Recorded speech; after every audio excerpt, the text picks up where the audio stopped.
समय का चक्र निरंतर चलता ही रहता है। वक्त कब बीत जाता है पता ही नहीं चलता और हम उस बीते हुए वक्त के गुलाम हो जाते हैं। आज 25 साल गुजर चुके हैं उस सफर के जिसका हम जिक्र यहां करने जा रहे हैं। जब दो अनजान लोग साथ में अपने जीवन का सफर शुरू करते हैं तो वो सफर उनके और उनके परिवार के लिए यादगार बन जाता है। 25 सालों के ऐसे ही एक सुनहरे सफर की कुछ यादों को आइए हम याद करते हैं। पहले का जमाना भी आज के जमाने से कम नहीं था। फर्क था सिर्फ रंगीनियत का। ये जमाना ईस्टमैन कलर का है और वो ब्लैक एंड व्हाइट का था। तो वंदना यानी मम्मी की फोटो शादी के लिए खिंचवाई गई और भेजी गई लखनऊ राजकुमार जी यानी हमारे पापा के घर। उधर लखनऊ में भी राजकुमार जी ने अपनी फोटो ग्रे सूट लाइनिंग वाली टाई पहनकर खिंचवाई और पोस्ट कर दी चुपचाप आगरा वंदना जी के घर। इधर लड़की पसंद कर ली गई और राजकुमार जी की तस्वीर भी सेलेक्ट हो गई, यानी रिश्ता भी बिल्कुल पक्का हो गया, बिल्कुल फेविकोल के मजबूत जोड़ की तरह। अभी तो रिश्ता पक्का ही हुआ था। वंदना के तो मानो पांव में पंख लग गए। लगी नाचने इस कमरे से उस कमरे तक। डांस का शौक तो बचपन से ही है। पहले इनसे कोई कहता था तो इशारा समझकर शुरू हो जाती थी, यानी इशारे पर नाचने लगती थी। 25 साल में फर्क कुछ भी नहीं आया। हाँ, आज उनके इशारे पर हम नहीं बताएंगे। और आखिर थक कर जब बैठी तो मां ने अपनी गोद में बिठा लिया। भाई सबसे लाडली बेटी जो ठहरी। देखिए तो मां बेटी का प्यार, कितनी खुश हैं दोनों आज। लगभग 4 महीने का समय मिला शादी और सगाई के बीच का, मगर ये रोमांस पीरियड कैसे बीत गया दोनों ही समझ नहीं पाए।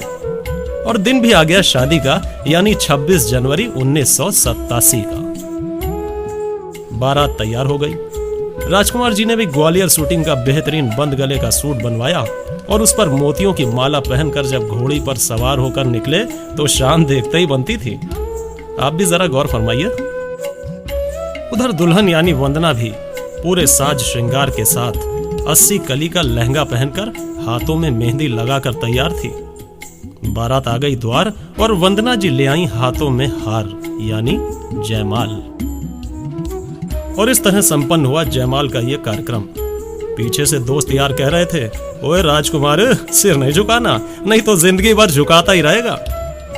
अब 25 साल के लंबे सफर में ये तो उनका दिल ही बतला सकता है कि सिर का हाल कैसा है। खैर, जयमाल के बाद थोड़ा रेस्ट हुआ।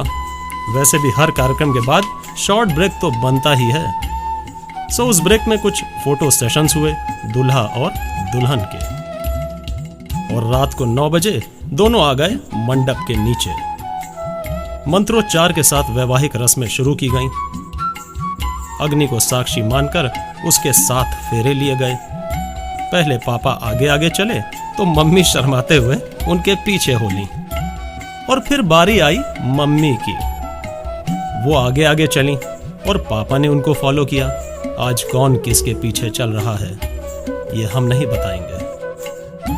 हाँ, ये 25 साल बता रहे हैं कि दोनों आगे पीछे नहीं, साथ साथ चल रहे हैं। एक रस्म होती है मांग भरने की, निहायत जरूरी भी और बहुत इंपॉर्टेंट। सो पापा ने मम्मी की मांग भर दी। आज 25 साल हो गए हैं और शायद अभी भी उनकी हर तरह की मांग भर ही देते हैं। विवाह संपन्न हो गया और घड़ी आ गई विदाई की। मां से बिछोड़ने का जितना गम बेटी को था, उससे कहीं ज्यादा गम मां को भी था। वंदना विदा होकर अपने ससुराल लखनऊ आ गई। जोरदार स्वागत हुआ और उसके आगमन पर दावत भी हुई। यह चित्र उसी समय का है। राजकुमार जी को फोटोग्राफी का शौक बड़ा जबरदस्त था। उस जमाने में लखनऊ शहर में ऐसे वीडियो कैमरे शायद इक्का दुक्का ही थे। शादी के बाद सबसे पहले घूमने का प्रोग्राम बना आगरा शहर का और ये पहुंचे बेपनाह मोहब्बत की यादगार वाली जगह ताजमहल पर। और वहां कैद किए गए कैमरे में कुछ यादगार लम्हे। दिन बीते, साल बीता और घर में खुशियों की बहार आ गई जब जन्म हुआ बेटे नीटू यानी नीलांश का। धीरे धीरे नीटू बड़े होने लगे और पहली ही वर्षगांठ पर तोहफे के रूप में उसे भाई मिला निशु यानी अभिलांश। नीटू की खुशी का कोई ठिकाना नहीं था। बस छोटे भाई को गोद में लेकर दिन भर खिलाता रहता था। खुद भी बहुत बड़े नहीं थे मगर रौब बड़े भाई वाला। निशु बचपन में बहुत शैतानी करता था।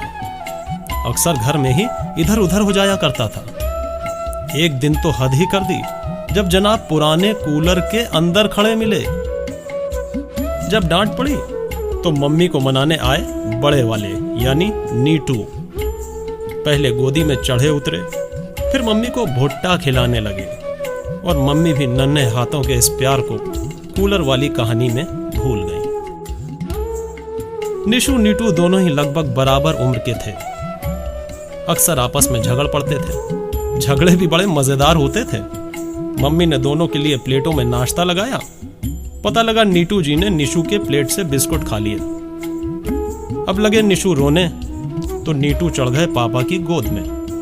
फिर दोनों को समझाया गया और इस तरह झगड़ा निपटा दिया गया। ऐसे ही कुछ हो जाता था बर्थडेज पर। नीटू की बर्थडे होती थी पर निशु जी जिद करके अपने लिए भी केक मंगवा लेते थे। फिर दो दो केक काटे जाते थे, सेलिब्रेशंस होते थे और तब जाकर ये छोटे मियां सेटिस्फाई होते थे। ये तस्वीर है जब दोनों का मुंडन हुआ। मम्मी घुमाने ले गई थी लखनऊ के बड़े इमामबाड़े पर। यह चित्र वहीं की छत का है। कितने खुश हैं दोनों। सर का बोझ जो कम हो गया, मेरा मतलब मुंडन से है। एक और बहुत ही इंपॉर्टेंट फोटोग्राफ। जब नीटू पहली बार स्कूल पढ़ने गए, यूनिफॉर्म पहनकर, बस्ता लेकर, बोतल गले में लटकाकर जब निकले तो देखते ही बनता था। छोटे मियां निशु जब रोने लगे तो आए जेब में हाथ डालकर इन्हें समझाने कि भाई थोड़े दिन वेट और कर लो, फिर साथ साथ चलेंगे। दिन बीतते गए और दोनों बड़े होते गए। शरारतें भी अब मिलकर होने लगी। दोनों बैठकर प्लान करते थे और फिर मासूमियत से चेहरे बनाकर कोई ना कोई शैतानी करके रफू चक्कर हो जाते थे। बात है सन 1996 की, जब नीटू था 8 साल का और निशु 7 साल का। प्रोग्राम बना मनाली जाने का और पूरा परिवार छुट्टियां मनाने कुल्लू मनाली पहुंच गया।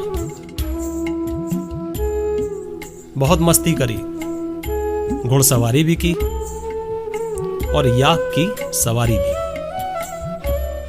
और तो और वहां की पारंपरिक यानी ट्रेडिशनल ड्रेसेस पहनकर सबने फोटो भी खिंचवाई।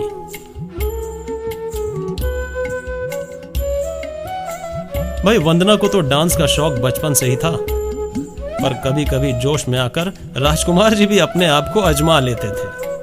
देखिए तो जरा क्या मस्ती हो रही है। और ये हैं इनके दोनों होनहार बेटे अभिलांश और नीलांश यानी नीटू और निशु, जिन्होंने बड़ी मेहनत, मशक्कत और मोहब्बत से आज का ये दिन संजोया है। तो ये सफर था 1987 से 2012 तक का। आइए दोनों को बधाई देते हैं और उनकी लंबी वैवाहिक उम्र की कामना करते हैं।